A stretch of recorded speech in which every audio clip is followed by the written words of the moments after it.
Audio Jungle.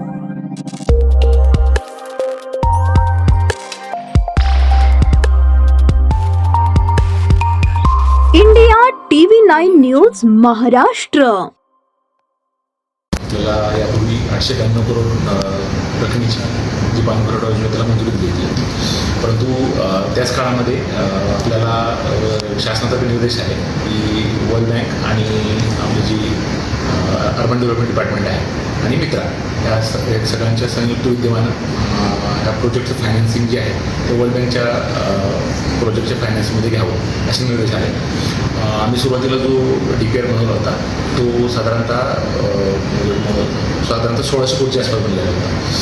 परंतु initial आम्ही जेव्हा ही योजना प्लॅन केली सोलापूर शहरामध्ये, त्यावेळेस ती योजना साधारणतः नगरोत्थान योजनेमध्ये प्लॅन केली होती आणि त्याच्यामध्ये आम्हाला साधारणतः 25 ते 30% शेअर आपला असतो राज्य शासनाच्या योजनेमधून.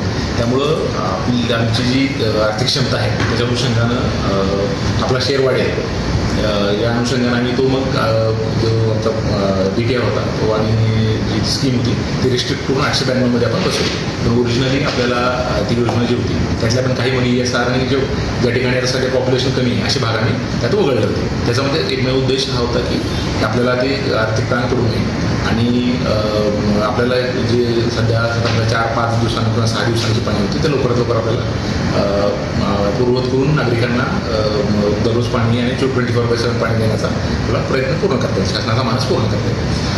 परंतु वर्ल्ड बँकेकडे जेव्हा आम्ही पुन्हा आपला जो ओरिजिनल 892चा जो DPR आणि जो TS होता त्याला TS पण मिळालेलं होतं NGPकडून, त्यांनी वर्ल्ड बँकला सादर केला.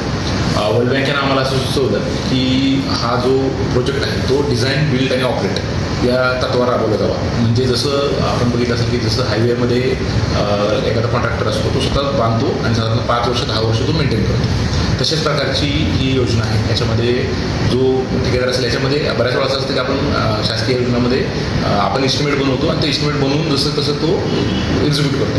तर ह्या योजनेला अजून एक टप्पा आपल्याला मागं जायला लागतं. याच्यामध्ये आता आम्ही सध्या जे बनवलेलं आहे इस्टिमेट बनवलेलं आहे तरीसुद्धा आहे वर्क ऑर्डर मिळाल्यानंतर जो तो मक्तेदार असेल तो पुन्हा एकदा बघेल की आपल्या शहरामध्ये डिझाईनमध्ये कुठं पाईपलाईन आवश्यकता आहे, कुठली समजा एखादी जुनी पाईपलाईन आहे त्याला बदलायची आहे का. म्हणजे जरी आपण 100% इस्टिमेट बनवलेलं असलं तरीसुद्धा तो त्याच्यात डिझायनिंग तो करतो. आपल्याकडे इतर प्रकल्पामध्ये डिझायनिंग असतं ते आम्ही करत असतो आणि तो डायरेक्टली एक्झिक्यूट करत असतो. या प्रकल्पामध्ये परत आम्ही सध्या आता आम्ही डिटेल इस्टिमेट बनवलेलं आहे तरीसुद्धा त्याच्या लेवलला साधारणतः 4 ते 5 महिन्याचं तो डिझायनिंग करणे, एस्टिमेट करणे आणि मग करून मग ते डिझायनिंगचा पिरियड ओव्हर झाल्यानंतर आपण त्यांना मग तो काम फिल सुरू करतो. वर्क ऑर्डर नंतर साधारणतः 5 महिने 4 ते 5 महिने तो डिझायनिंगचं काम करत असतो.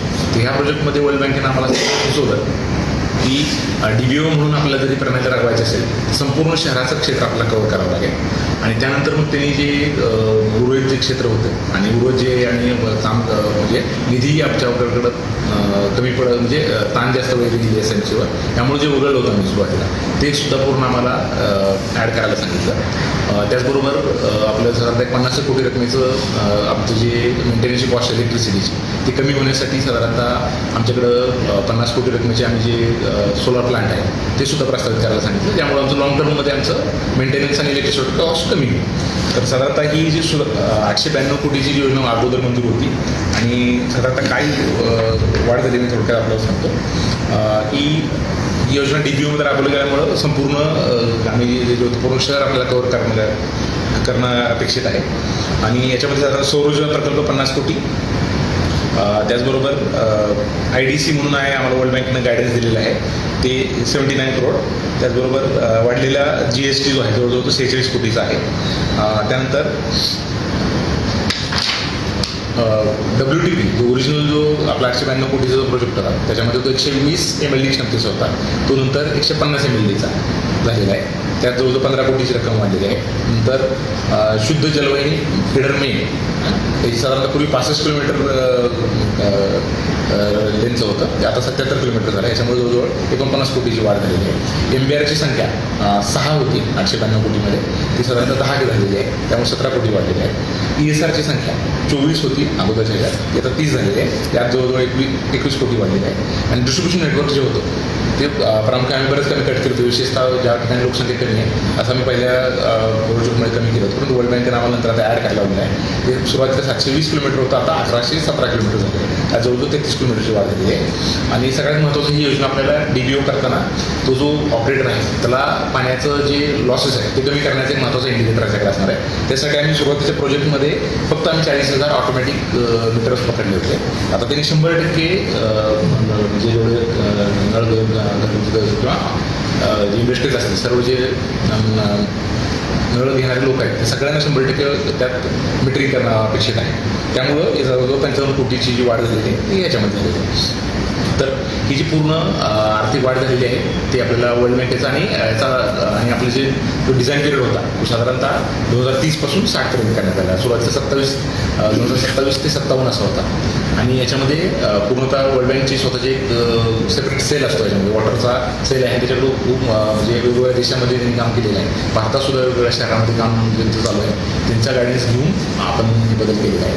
आणि त्यानंतर आता रिवाईज जो आपला जो 1378 आहे त्याला आपली MGP आहे, MGP टेक्निकल सँक्शन सुद्धा दिलेलं आहे. म्हणजे आपली जी महाराष्ट्र शासनाची जी मेन एजन्सी आहे जी याला टेक्निकल सँक्शन आहे त्याच्याकडून टेक्निकल सँक्शन प्राप्त झाल्यानंतरच आम्ही आज मंजुरीसाठी आमच्या सभागृहात ठेवलं होतं. त्याला आज सभागृहाने मंजुरी दिली आहे. त्याचबरोबर दुसरा एक मुद्दा, वर्ल्ड बँक वेगवेगळे जेव्हा प्रोजेक्ट आमच्याकडे आला त्यानंतर वर्ल्ड बँकनं आमचे जे उत्पन्नाचे वगैरे सोर्स आहेत आमच्या या योजनेवर होणारा मेंटेनन्सचा जो खर्च आहे त्याचा पूर्ण स्टडी केला. आणि त्यानंतर त्याने आम्हाला असं काही काही आर्थिक आणि प्रशासकीय स्वरूपाचे रिफॉर्म्स किंवा सुधारणा आपण त्याला म्हणतो. त्यांचा उद्देश असा असतो की लॉंग टर्ममध्ये आपली आर्थिक शिस्त व्हावी, आपली वसूल वाढावी, मेंटेनन्स आणि ऑपरेशनचा खर्च आपला त्यातून भागावा.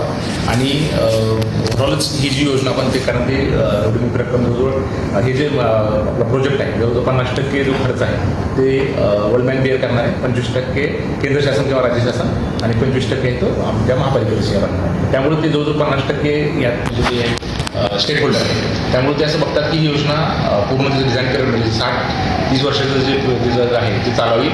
त्या दृष्टीने मग जे काही रिफॉर्म करणं आवश्यक आहे असं त्यांनी आम्हाला साधारण 4-5 गोष्टींचा रिफॉर्म त्यांनी आम्हाला सांगितलं होतं. त्यातलं महत्त्वाचा रिफॉर्म असा होता की आपली कर प्रणाली आहे ती साधारणतः 2004मध्ये आपलं असेसमेंट झालेलं आहे. गेल्या 30 ते 21 वर्षापासून आपल्या शहरामध्ये कुठलीही करवाढ पण झालेली नाही आहे, भाववाढ पण नाही आणि त्या टॅक्सेसच्या असेसमेंटमध्ये पण मेजर सर्व बदल झालेले नाही.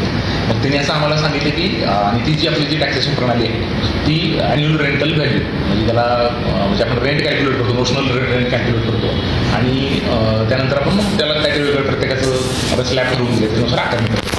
बरीच किचकट प्रणाली आहे, त्यात सामान्य माणसाला किंवा कोणालाही ते कळत नाही. फक्त आज आमच्या सभेने आम्हाला जो निर्णय दिलेला आहे की आपल्याला जी कॅपिटल बेस्ड टॅक्सेशन आहे ती एकदम सिंपल प्रणाली आहे, ते कॅल्क्युलेशन करणं पण सोपं आहे आणि त्याच्यामध्ये पारदर्शकता यामुळे येणार आहे. फक्त आम्हाला आमच्या बॉडीने स्पष्ट आम्हाला असे निर्देश दिले आहे की ती लागू करताना कुठल्याही प्रकारचे करवाढ आता जे आहे त्यात कुठल्याही प्रकारचं करवाढ होणार नाही आणि त्याच्यामध्ये फक्त आपलं जे रेकॉर्ड असेल जेव्हा आम्ही आणि त्यासाठी एक सेपरेट प्रस्ताव आम्हाला सादर करायला सांगितलेला आहे. ते सध्या जेव्हा आम्ही तो प्रस्ताव सादर करू ते सुद्धा आमची महापालिकेची जी महासभा आहे त्याच्या मान्यतेनेच होती आणि त्याच्यामध्ये आम्हाला स्पष्ट त्यांनी निर्देश दिलेले आहेत की त्यात कुठल्याही प्रकारचे करवाढ त्यात ते मंजूर करणार नाही आणि करवाढ न करताच ती प्रणाली इम्प्लिमेंट करायची. याचा उद्देश हाच आहे की ती ट्रान्सपरन्सी यावी आणि ते कॅल्क्युलेशन करणं आणि बऱ्याच वेळा असं होतं की म्हणजे एकाच भागातल्या वेगवेगळ्या 2 घरांना वेगवेगळ्या प्रकारचे दर लागत असतात. म्हणजे बऱ्याचशा विसंगती आहेत, जुन्या पद्धतीची आहे.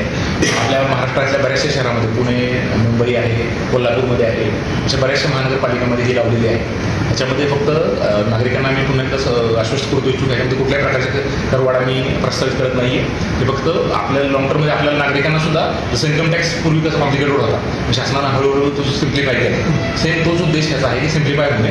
शेवटी दर काय लावायचा, किती लावायचा, काय लावायचा हा पूर्ण आमचा जो सार्वभौम अधिकार आहे आमच्या महापालिकेच्या महासभेचा आहे. महापालिकेच्या सभेने आम्हाला निर्देश दिलेले आहेत की कुठल्याही प्रकारचे करवाढ आपण करणार नाही.